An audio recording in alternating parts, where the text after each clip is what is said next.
your core competency one on critical thinking and communication.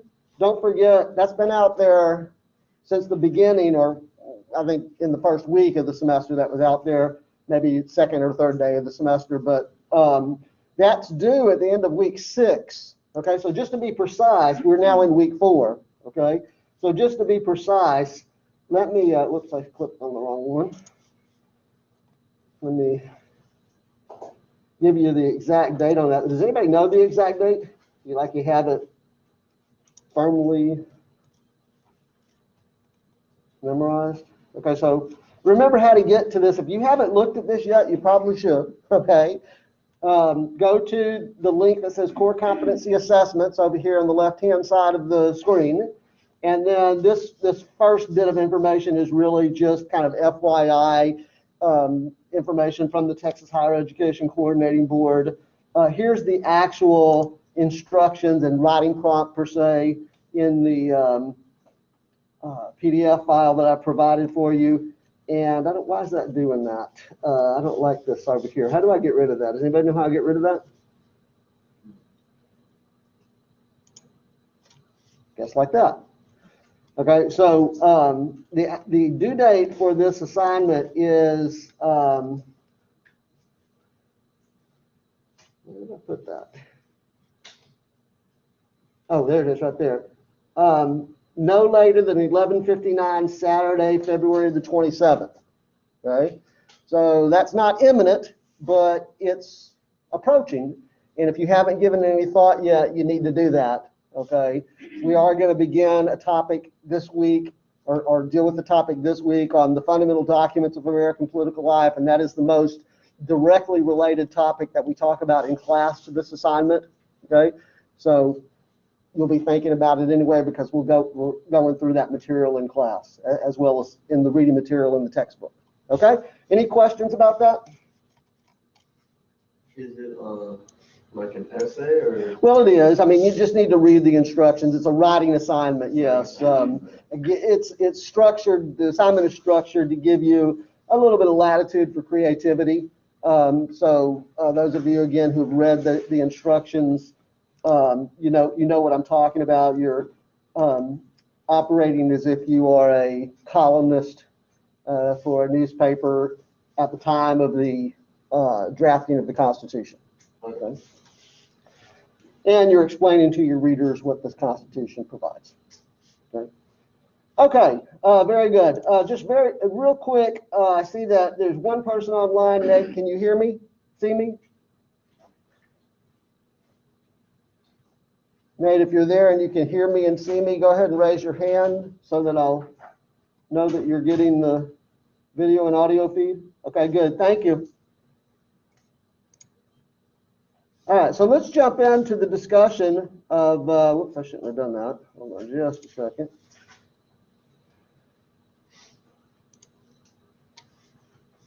Coordinating all this is a challenge for me anyway. Okay, so we're going to begin our discussion now of the fundamental documents of American political life, and I alluded to these 3 documents in earlier class sessions, in fact, more than one class session. You'll recall I've told you that the 3 most fundamental documents of American political life are the Declaration of Independence, written in 1776, the Constitution, drafted in 1787, and the Bill of Rights, drafted in 1789. Okay, so over the course of this week's class sessions, we're going to talk about these 3 documents. So it makes sense to take them in chronological order. So I want to begin, obviously, then with the Declaration of Independence. And I think an important starting point, or a good starting point, to deal with the Declaration of Independence is to pose the question, why write a Declaration of Independence? Why did the Americans in 1776 think it necessary to write this document that they called the Declaration of Independence? Well, there's a couple of answers that we can offer up here. I mean, there's probably any number of answers that we potentially could offer up here, but I think 2 that are relevant for us. One was a very practical motivation for writing the Declaration of Independence. To be quite frank about it, it was a stall tactic. That is to say, when the Independence Resolution was introduced into the Continental Congress by Richard Henry Lee of Virginia, sometimes called the Lee Resolution, it was not a slam dunk, so to speak. It was not a open and shut case, at least among some of the colonial delegations in Congress, that the Americans should pursue this path. In fact, some saw it as an act of treason against the crown. After all, they were British subjects, and this was no matter to be taken lightly. In fact, no colonies had ever declared their independence from the country that had founded them. They understood that this was a very revolutionary thing, and it was going to take some effort for the leaders of the independence movement to convince and cajole the holdouts or those who are reluctant to embrace independence to come around to this course of action. I sometimes like to describe the American Revolution as a conservative revolution, in the sense that, it wasn't a radical revolution in the same way, for example, that the French Revolution was a few years later, just a dozen years later, or in the same way that, say, the Russian Revolution was in the early part of the 20th century. The American Revolution, to be more precise about it, it wasn't about destroying social class. It wasn't about destroying social class and privilege. The Americans didn't go around chopping off the heads of aristocrats, right? The American Revolution was conservative then, in the sense that all the Americans ultimately were trying to do was sever the political ties between the colonies and Great Britain, okay? But even at that, even though it didn't really have those radical underpinnings like the French Revolution did, it was still a very dramatic step, a very serious step, and they understood the gravity of the step that they were considering, and some were just weren't convinced, okay? So this would buy some time, so to speak, for the leaders of the independence movement, namely people like John Adams and Benjamin Franklin and some of the others that you may be familiar with from your American history class, to convince the more reluctant members of Congress in those colonial delegations to come around, okay? So they established a committee of 5, so to speak, okay? The committee of 5 was appointed the task of drafting the Declaration. The committee of 5 consisted of John Adams, Benjamin Franklin, Thomas Jefferson, Roger Sherman, and Robert Livingston. Okay? There you see portraits of each of those individuals. But as many of you know, the task fell principally to Jefferson. Right? Mr. Jefferson, go off and write a declaration. And by the way, take your time, no rush, get it right. By the way, the task fell to Jefferson, I think, mainly because he had a reputation of being very good with words. Right? He was a wordsmith, so to speak. And they knew that Jefferson would draft a worthy document. Okay? But as I said, in some sense, the motivation was to give the others some time to do their part, which was to convince the other more reluctant members of Congress to come around. Right? Anyway, Jefferson produces this document, and that brings us to the second purpose of the Declaration, which is that it's a statement of broad philosophical principles. Okay? Again, I started with the question, why write a declaration? Well, one answer to that is, well, to buy some time, okay? But another, and I think for our purposes, more significant reason was for the Americans to lay out the principles upon which, the philosophical principles upon which they believed that any system of government ought to be based. So it is a statement of broad philosophical principles or ideals. The Declaration of Independence, for example, does not establish a new system of government. It doesn't set up any governing institutions or any governing processes. It doesn't vest any authority in government. It doesn't deny any authority to government. It doesn't specify specific rights and liberties of citizens or protect those rights and liberties of citizens against government. Those are the tasks of constitution making. The point that I'm really trying to get to here is that I think it's important for Americans today and for all time to understand the differences among these fundamental documents. So the Declaration of Independence is not a document that establishes a new system of government. I hear people confuse these documents all the time. In fact, they'll quote a passage from one document and attribute it to another, including people who should know better, people who are in positions of public authority, high-ranking government officials. They'll say, the Constitution says that all men are created equal and endowed by the Creator with certain unalienable rights, right, liberty. Well, that's not the Constitution, that's the Declaration of Independence. But it's really more than just being able to cite the correct document and not cite the incorrect document. It's understanding that the documents have different purposes. The purposes underlying the documents are different. And so if it helps you to distinguish between the purposes of the Declaration of Independence on the one hand and the purposes of the Constitution on the other hand, think about the Declaration of Independence, as I do, as the Declaration of American Ideals, or the Declaration of American Principles.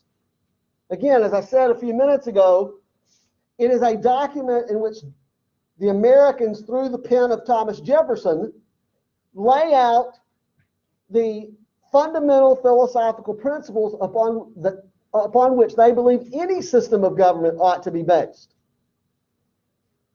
And the significant passages from the Declaration of Independence for our purposes in this discussion that we're having right now are really in the second paragraph. Okay? In fact, it is really the shortest part of the document where Jefferson lays out in fairly concise terms the four principles that the Americans embrace. Natural rights, which means that the laws of nature dictate that all persons are created with certain unalienable rights. Let's look at the language here. Don't try to transcribe this. You can find a copy of the Declaration of Independence very easily by just doing a search. All right, if you want to read have a reference to the actual language of the Declaration of Independence. But see, notice right there in the second paragraph, Jefferson writes, actually, you know what, before I jump to the second paragraph, let's just briefly take a look at the first paragraph. Because I said, why write a Declaration of Independence? Well, as a stall tactic, yes, but also to lay out the principles. Well, why was it so important for them to lay out the principles? Well, you have to understand that the American cause was a daunting task, right? The prospects that these colonists, these American colonists, could secure their independence from Great Britain, if there was, a way to lay a bet down, if there had been a Las Vegas back in 1776, and you wanted to lay a bet on the American, the cause of American independence, I'm not a gambler, but I think they use terms like smart money, right? The smart money would have been on the British, right? Because the Americans weren't a match for the British. Britain was, for all intents and purposes, to use a term that we use in the 20th and 21st century, it was the world superpower. The Americans were just a bunch of farmers and, merchants. They didn't have the kind of institutionalized governing systems and professional army and so on, and navy and so on, that the British had. So they understood, the Americans, that the chances that they would be successful in this effort were pretty slim. So how would they be remembered? How would they be thought of, not only by their contemporaries in the late 18th century, but by generations thereafter? Would they be remembered as just a bunch of malcontent colonists who didn't like paying taxes? Or would they be remembered as people of principle? Well, if you look at that last sentence of the first paragraph, Jefferson says a decent respect to the opinions of mankind requires that they should declare the causes which impel them to the separation.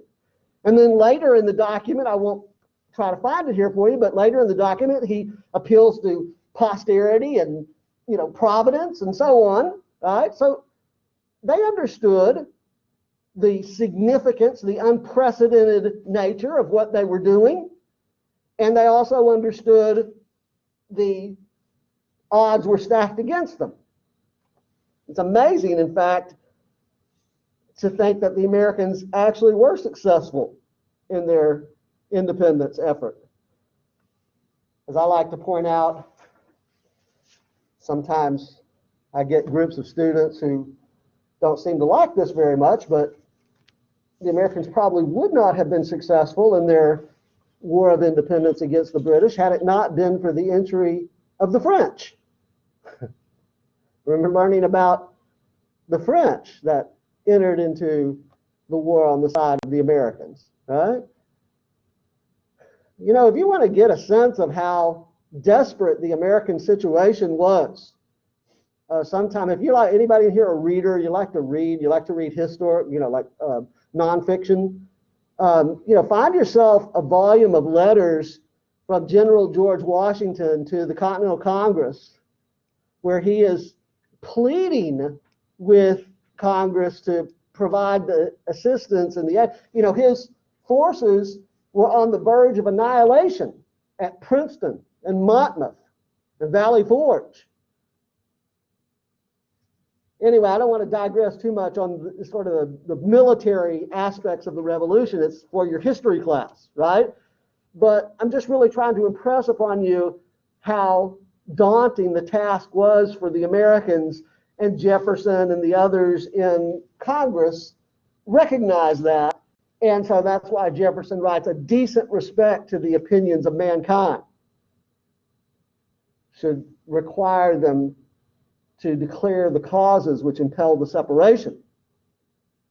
At any rate, as I said, the second paragraph is where Jefferson begins to lay out these four important principles, these four fundamental principles. He writes, we hold these truths to be self-evident, that all men are created equal, that they are endowed by their Creator with certain unalienable rights, that among these are life, liberty, and the pursuit of happiness. So that's a pretty short, concise statement of this first principle upon which the Americans believe that governments ought to be based. The idea that individuals have certain rights by nature. The laws of nature dictate. Remember, this is the age of enlightenment, as I've described to you in previous class meetings, which is a scientific and philosophical movement. It's not only the age of John Locke and Voltaire and Montesquieu and Diderot and the other political philosophers, it's also the age of Isaac Newton, right? And the development of the laws of motion. And there are some real parallels there between the developments in the natural sciences, in physics, for example, Newtonian physics and mathematics, and on the one hand, and social and political philosophy on the other hand. So just like the laws of nature, as Newton demonstrated, dictate that, as I was demonstrating in a previous class meeting, if I do this, right, we know that every time that thing is going to hit the floor, right, because of this thing called the law of gravity. So just like there's this immutable law of nature that Newton described to us, another law of nature is that human beings, by virtue of the fact that they are created as human beings, have certain rights. And among them are life, liberty, and Jefferson says the pursuit of happiness. John Locke had said 90 years earlier in the Second Treatise of Civil Government, life, liberty, and estate, life, liberty, and property. Jefferson moved it over, which in and of itself is interesting. Why did Jefferson move it? Because that phrase, life, liberty, and estate, or life, liberty, and property, certainly would have been something that would have been the Americans of that era would have been very familiar with. They all had read Locke's Second Treatise of Civil Government. Right? They were all thoroughly immersed in the philosophy of that. Why did Jefferson move it to pursuit of happiness? Well, maybe because he was poetic. Maybe he said that's Jefferson's craft with words, right? Perhaps. But there may be other reasons as well. He may be, attempting to say something substantive by moving it from estate or property to pursuit of happiness. Anyway, we'll leave that aside. Okay, very short, concise statement of, by the way, this word inalienable, Jefferson says unalienable. We'll forgive Jefferson for that grammatical error. Okay. The word is inalienable, right? That means that it's an integral part of being a human being, that you can't be or shouldn't be arbitrarily separated from your rights.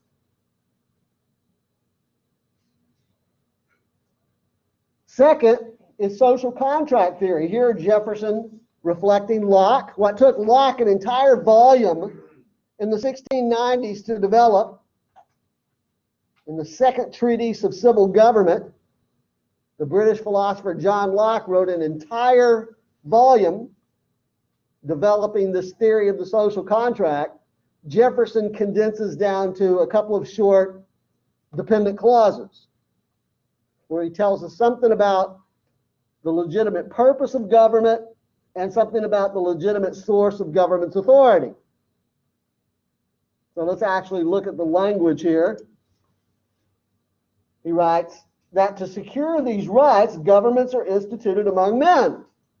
Why do we have government, Mr. Jefferson? Oh, to secure the rights of life, liberty, and property that belong to individuals. That's why we have government. Mr. Jefferson, where does government get its authority from? Oh, whatever just, whatever legitimate authority government has, substitute for the word just in this phrase right here, deriving their just powers. Substitute the word legitimate, since we've been using that word legitimate from week 1, right?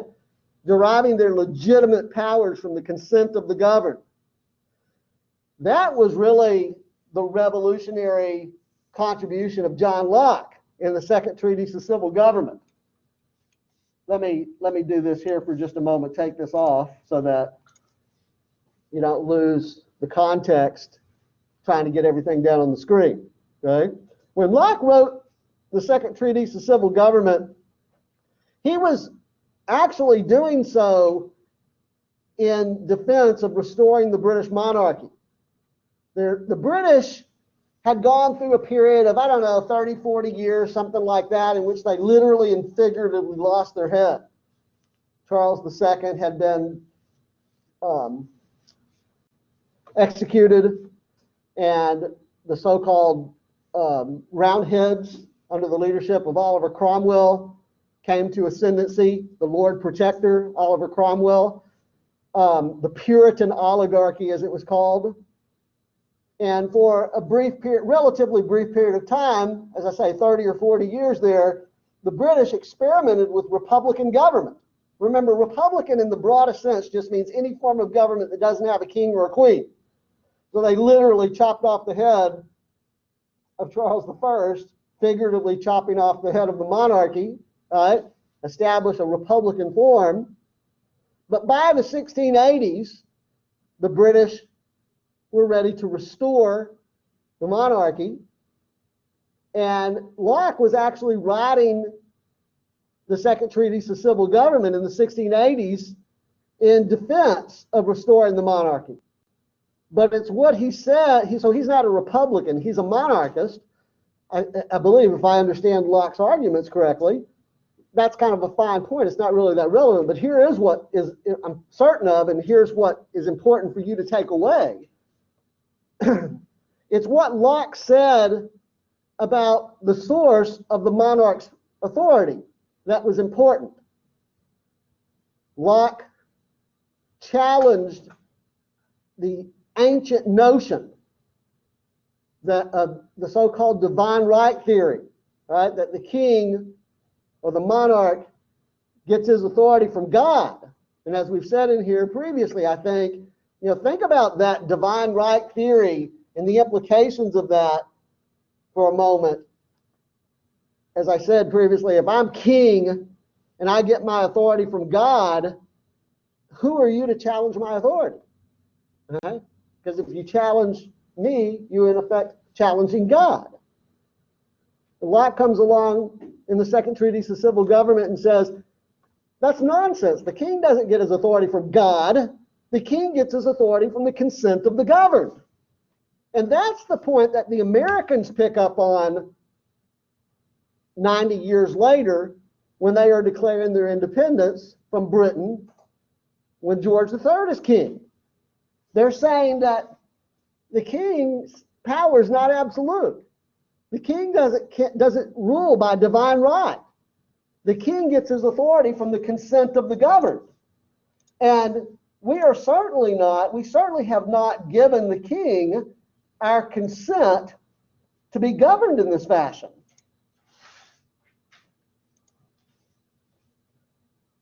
There's always some chance of delay when I go off screen to do that. Anyway, we're back to this point here, okay? So, why do we have government? Well, to secure the rights of individuals, and government only has authority from the consent of the governed. The people only give the government the authority necessary to secure them in their liberties. Okay, questions about that point, that part? What is Locke's contribution? What am I suggesting to you Locke's contribution is that's so significant, that's so revolutionary? Is to challenge the idea that the monarchy's authority is absolute. In fact, it only has authority from the king only has whatever authority his subjects allow him to have.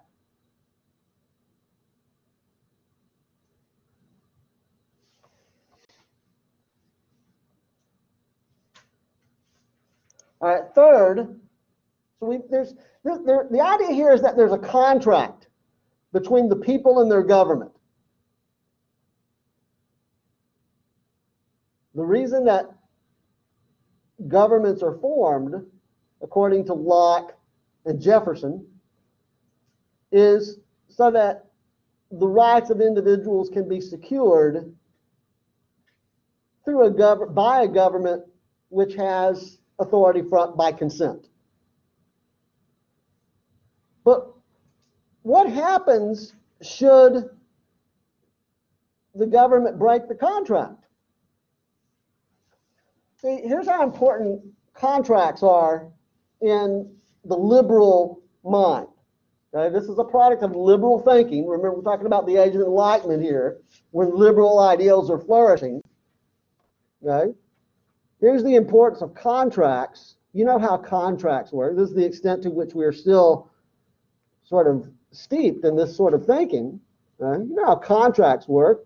If you enter into a contract with someone, first of all, why do people enter into contracts? Well, presumably there's some mutual benefit to be derived, right? But as I started to say, if you enter into a contract with someone, let's say, to come into your home and do some work, right? Like maybe you're going to remodel your kitchen or something, right? And you hire a contractor to come in and do that. If the contractor does work that you don't specify, right, or goes beyond, the specifications of what you've agreed to in the contract, you don't feel obligated to pay the contractor, do you? I mean, you might have to hash it out in court, right? And then the court has to decide what the terms of the contract were, which, by the way, experience teaches us that in those kinds of situations, written contracts are always better, right? I mean, you can have a non-written contract, can you not? Any of you ever watch like the daytime courtroom TV shows like Judge Judy or something like that? And nobody's ever seen Judge Judy? Come on, yes you have. You've seen Judge Judy? Yes, a quick affirmation will help here. You've seen Judge, most of those cases in those shows like that, Judge Judy and the People's Court, most of those are contract cases. You might be able to learn a little bit of something by watching those shows. Does that surprise you that I would tell you that you might learn something from watching Judge Judy or the People's Court or something like that? But one of the things that they're frequently admonishing viewers to do is what? Get it in writing. Because if you don't get it in writing, then the court has to determine what the contract actually was. Was there a meeting of the mind, so to speak, right? And sometimes that's difficult to do when you don't have a written contract. Much easier to do when you have a written contract, right? Anyway, I don't want to digress too much on that. My point is about contracts, right? So if one party to the contract doesn't fulfill their obligations under the contract, the other party doesn't feel obligated to continue to fulfill their obligations, right? Okay? That's kind of the way that the Americans are thinking about this here, okay? So if government breaks the contract, if government, for example, goes beyond its authority, its just authority, or its legitimate authority, if government assumes authority that it does not have, then the people, what's the resolution of that? Well,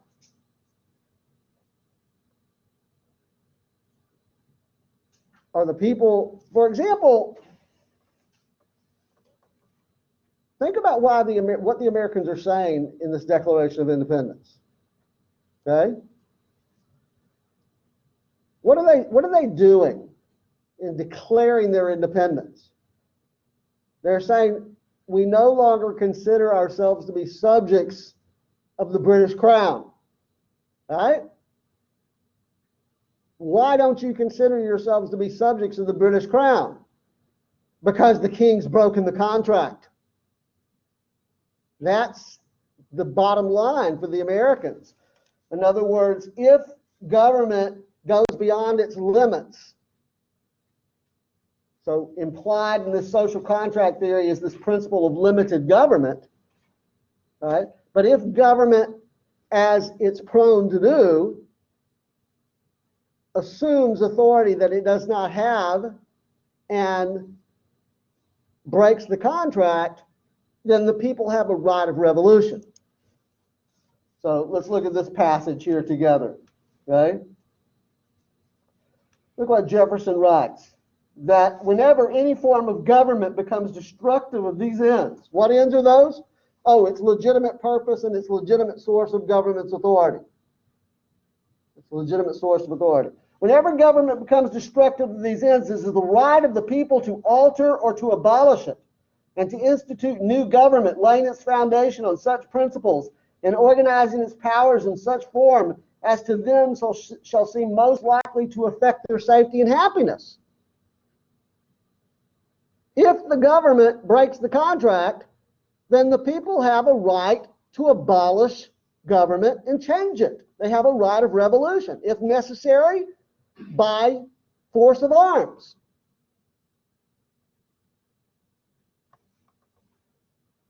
Now, as I told you a few minutes ago, most of the Americans in the late 18th century were not radical revolutionaries. Most of them were reluctant revolutionaries.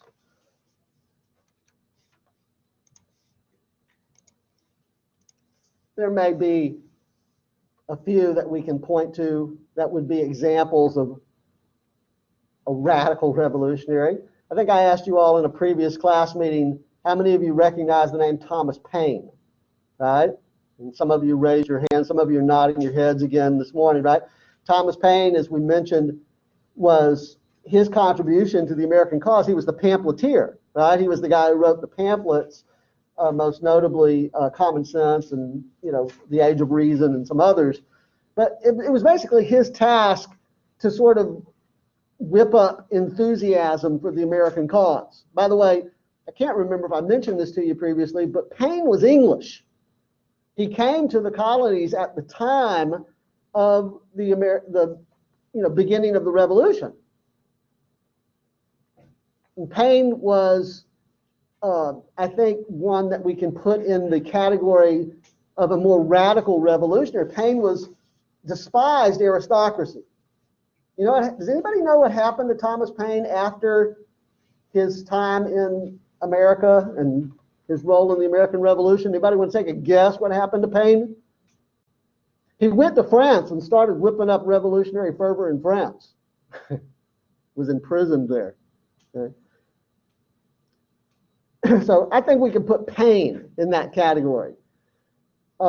Samuel Adams, Patrick Henry, those are names that you recognize. Those might go in the category of radical revolutionaries. Maybe even Thomas Jefferson. Well, Thomas Jefferson is so complicated, it's kind of hard to put him squarely in one camp or another, whatever we're talking about. But Jefferson could write things like this. Well, I'm calling this up. Jefferson could write things like, the tree of liberty must be nourished from time to time with the blood of patriots and tyrants. It's its natural manure. What did Jefferson mean by that? Well, presumably what he meant was a little bloody revolution every once in a while may not be such a bad idea. Kind of leading us to believe that, well, maybe Jefferson was more enthralled by this notion of revolution. But you could also write things like this. Prudence indeed will dictate that governments long established should not be changed for light and transient causes. And accordingly, all experience has shown that mankind are more disposed to suffer while evils are sufferable than to right themselves by abolishing the forms to which they are accustomed. In other words, Jefferson seems to be qualifying the right of revolution here, isn't he? He's saying revolution's not justified any time individuals or a group of individuals think that government is mistreating them. It's not justified any time that government missteps or government oversteps or government imposes harm on individuals. In fact, he says it's better to take a few shots off of government, better to suffer these evils while evils are sufferable, than to go to this dramatic step of righting themselves by abolishing the forms to which they are accustomed, than revolution. But when a long train of abuses, pursuing abuses and usurpations and pursuing invariably the same object evinces a design to reduce them under absolute despotism, it is their right, it is their duty to throw off such government and provide new guards for their future security. In other words, he's saying revolution is not justified every time, any little old time government missteps or oversteps. There has to be a systematic pattern of abuse. Everybody got that? Like, it's not a whim. It's a very sober thing. It's a very deliberate thing. You have to look at the pattern of government's behavior. Now, what do you suppose the Americans are concluding in writing this Declaration of Independence? Is the American cause, the cause of the American colonists, light and transient? Or is it a history of a long history of repeated injuries and usurpations? Pursuing invariably, look at this. He says, Such has been the patient sufferance of these colonies, and such is now the necessity which constrains them to alter their former system of government. I always like that choice of the word constrain. In other words, Jefferson is essentially saying the Americans, this independence that we've declared, it's not by virtue of anything that we've done. The king has forced our hand. We have to do this. The king has constrained us to do this. The history of the present king of Great Britain is a history of repeated injuries and usurpations, all having in direct object the establishment of an absolute tyranny over these states. To prove this, let the facts be submitted to a candid world. And the bulk of the remainder of the document, 2/3 of the document, is devoted to making that case. You can look at it on your own, okay, where the Americans, again, through the pen of Thomas Jefferson, are laying out in essentially what we would call today bullet point fashion, right? He's done this, he's done this, he's done that, he's done that, he's done this, that. That's a long list that they have, right?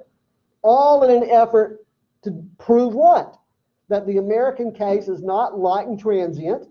It is a history of repeated injuries at the hands of the king. Okay? Questions about that?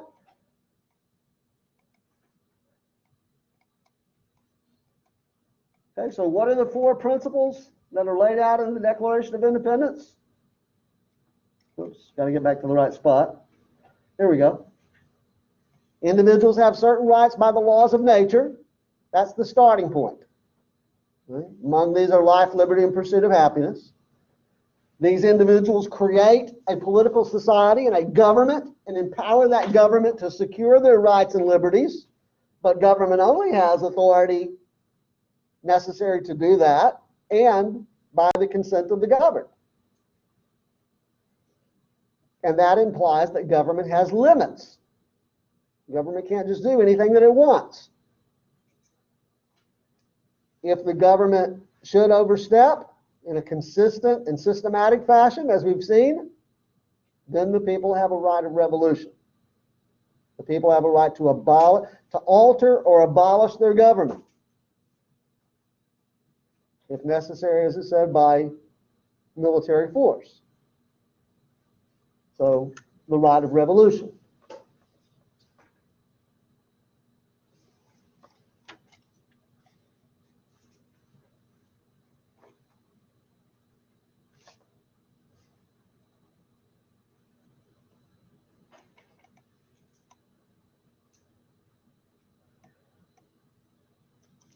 I have a question here that let's just invest couple of minutes to pursue. As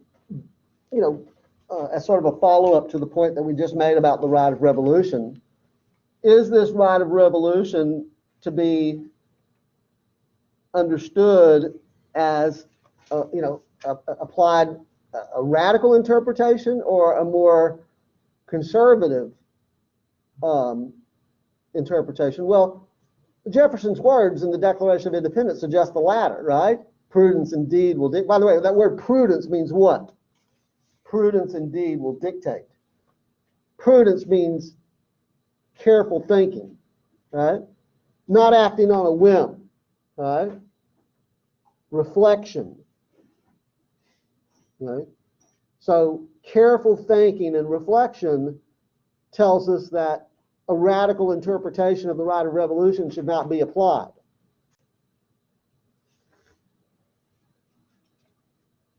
But, as some of you probably are aware, the radical interpretation was out there, okay?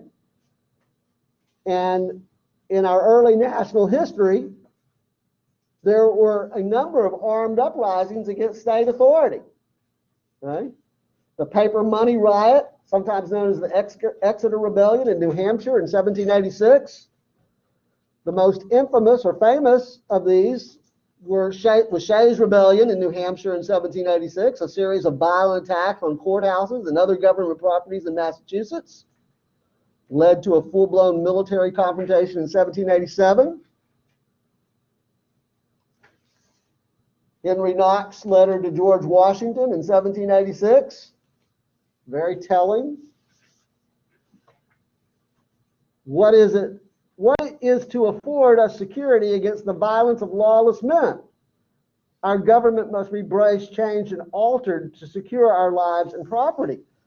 Washington, reflecting perhaps on that correspondence from Knox, was quoted as saying, "What security hath a man for life, liberty, and property?"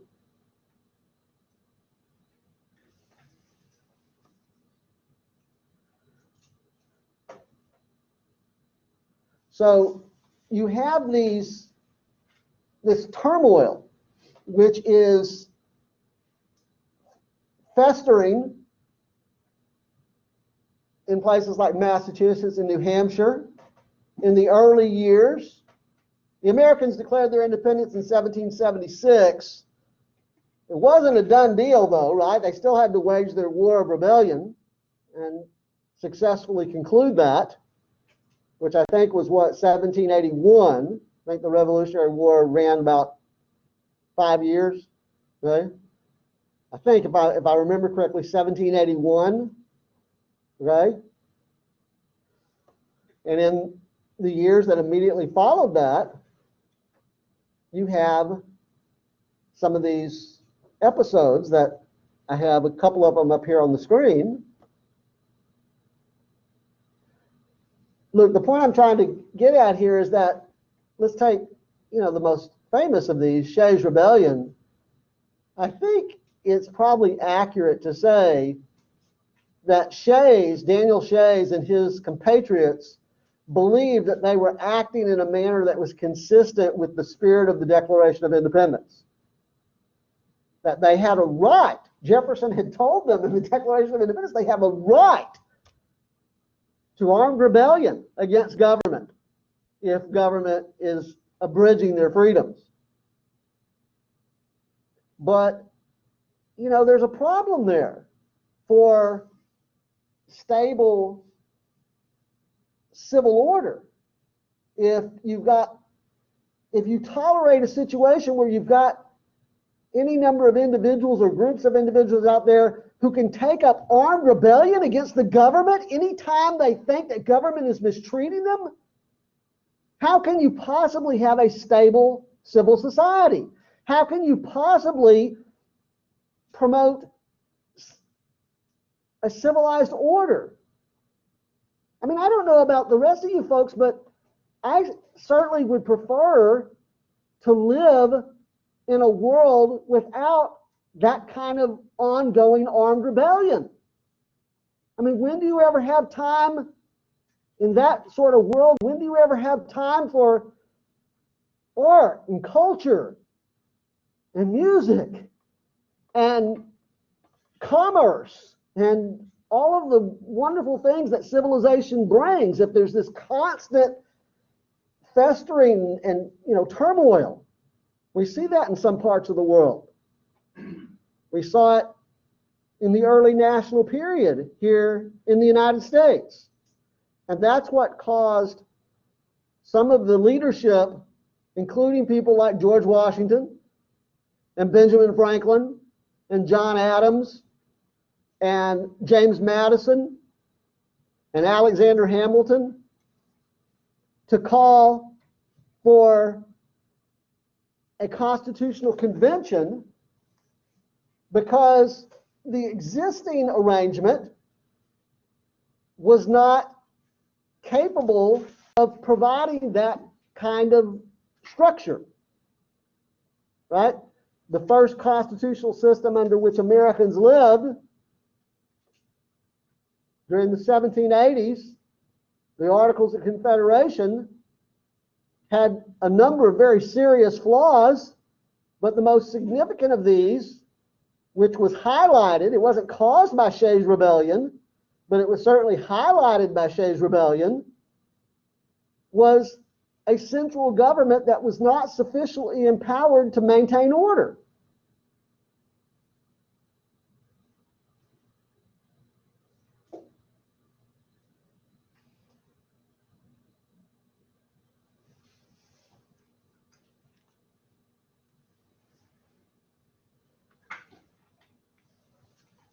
I've highlighted here several half dozen problems of the Articles of Confederation. We're not going to invest any real time here to go through these. I'm going to leave them up here for a second as I continue and finish off this thought, but then I'm going to take them off.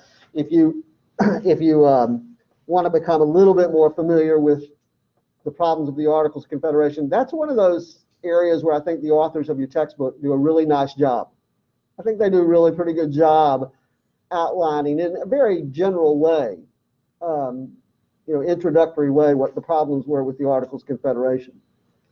But the one that I would have us focus on here is this, initially here, is this second to the last, where it says there was no separate national executive branch. Under the Articles of Confederation, there was no president of the United States. Everybody knows who the first president was, right? George Washington. And when was Washington inaugurated as the first president of the United States? Oh, 1789. Well, so who was president between 1776, when the United States declared their independence, and 1789, when George Washington became president? The answer, no one. There was a Congress, but there was no executive. And by the way, no courts either. No federal courts under the Articles of Confederation. But let's just focus on that, legislative and executive stuff for a moment. The practical consequence of not having an executive is that it renders the legislative power moot for all intents and purposes. I want you to think of, let's try to put this in terms that are sort of everyday. I want you to imagine, well, first of all, somebody tell me, what institution of government sets the speed limit out there on the interstate? The posted speed limit out there is, what, 65? Who says that it's 65? Well, but be more specific. Is it the governor? That's the legislature, right? The state legislature writes the law, right? Now, some cities oftentimes have some authority here as well in this particular area, but let's just keep it simple. Like the city of Sugar Land might have the authority to pass a local ordinance that sets the speed limit at 65 rather than 75, okay? But either way, it's still a legislative body, whether it's the city council of Sugar Land or whether it's the legislature of the state of Texas. In other words, you have these elected representatives in a legislative body that make the law, right? That's what we mean by legislative power, okay? But imagine that if we had say the legislature passes the law and sets the speed limit out here at 65, but there's no enforcement authority. There's no police out there to enforce the law, right? By the way, to execute the law. That's the executive power, the executive function, right? What would that do to the legislative power, in this case of setting the speed limit at 65? It would render it impractical, right? It would render it moot, right? People would probably just disregard. If they know there's no enforcement authority, they know there's no executive out there to enforce it, then they're just going to go 90 or whatever it is they're inclined to go, right? So that's essentially the problem that the central government faced under the Articles of Confederation. There was this Congress, and it had presumably some very limited legislative power. And I do want to emphasize the words very limited, because even the power of Congress, the legislative power of Congress under the Articles of Confederation was virtually non-existent. But whatever legislative power it did have was rendered largely moot by the fact that there was no executive. It essentially amounted, the legislative power of Congress amounted to the power to pass resolutions requesting that the states do certain things. And if the states chose to do them, they did them. But if the states chose not to do them, they didn't do them. For example, I was challenging you to do some nonfiction reading earlier, get some letters from George Washington to the Continental Army. Even though the Articles of Confederation were not ratified, I think, until 1781 or 1782, something like that, the United States from 1776 really operated as it did under the Articles of Confederation. And so I told you that, read these letters from Washington to the Continental Congress, and he's pleading with Congress to provide militia, to provide munitions, to provide supplies, because his army's on the verge of destruction, as I suggested, right? And it's not that Congress was unsympathetic. It's just that they really couldn't do much about it. They could request that states send militia. They could request that the states send supplies and money. But if the states chose not to do it, they simply didn't do it. And more often than not, they didn't do it. That's why I told you that it's amazing that the Americans were ever successful in their War of Independence and would not have been successful had not been for the entry of the French.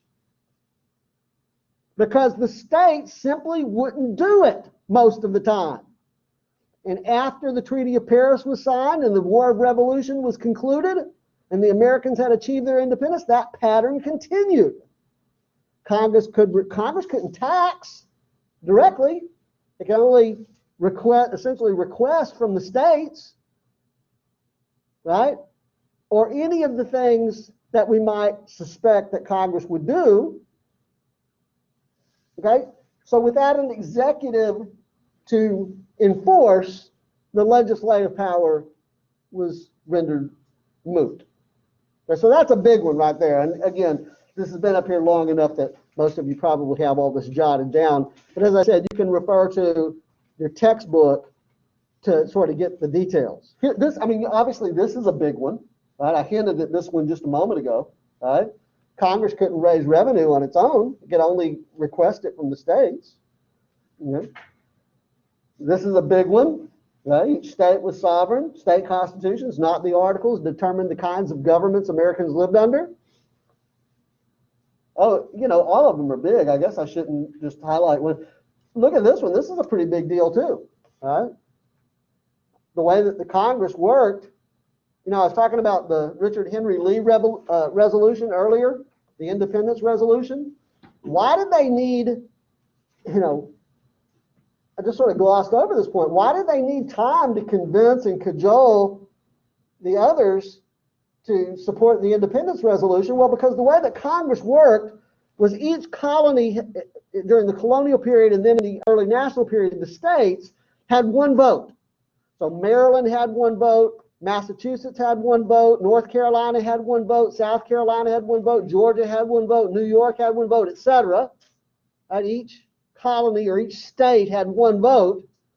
Now their delegations may have had differing numbers of delegates, but within their state delegations, they determined how to cast their state's vote or their colony's vote.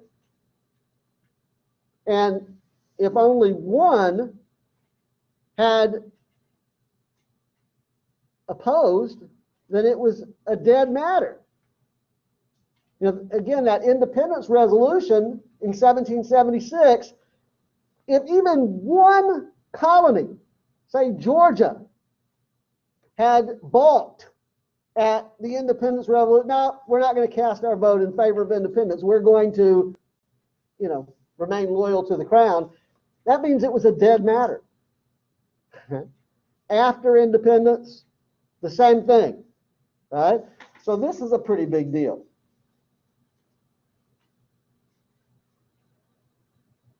Okay. By the time we get to 1786 and you have the Exeter riot and the Shays Rebellion and so on, it's becoming clear to many American leaders, some of the names I mentioned to you earlier, Washington and Hamilton and Madison and Franklin and so on, it's becoming clear to them that this governing arrangement called the Articles of Confederation that we're looking at on the screen here, it wasn't sufficient. It didn't provide for sufficient governmental authority to maintain order. Again, Washington what security hath a man for life, liberty, and property? A need for a stronger government to maintain order. And that's where you get the call for a constitutional convention. Now, again, some of you know your American history well enough to know that there was an initial convention held in Annapolis, Maryland in 1786, called to address the problems of commerce among the states, specifically for that. They really couldn't agree on much, except that Congress should, or that they should ask Congress to call a second convention to be held in Philadelphia the following year. And Congress did authorize that convention, the Philadelphia Convention. It met in September of, or in the summer of 1787, from May to September. Okay, and now we need to talk a little bit about the provisions of the Constitution. But I want to suggest to you that the principles that we just invested almost an entire class meeting talking about in association with the Declaration of Independence, that document, as I said, does not create a new system of government. That's the task of constitution making. But the Constitution, as it is drafted in 1787 and takes effect in 1789, is based on the principles of the Declaration of Independence. So what are the principles that we're talking about, and how do they make their way into the Constitution? Well, the idea that individuals have certain rights, which Jefferson lays out in that second paragraph of the Declaration of Independence, we see that the framers of the Constitution embrace that idea that individuals have rights. We see that in a couple of ways in the provisions of the Bill of Rights, but also in the main body of the Constitution, and we're going to get to that on Thursday. Right? Next, social contract theory. Right? Government's purpose is to secure the rights of individuals. It gets its authority from the consent of the governed. Also makes its way into the Constitution. In fact, you should think about the Constitution as the contract. It's the contract between we the people and the government.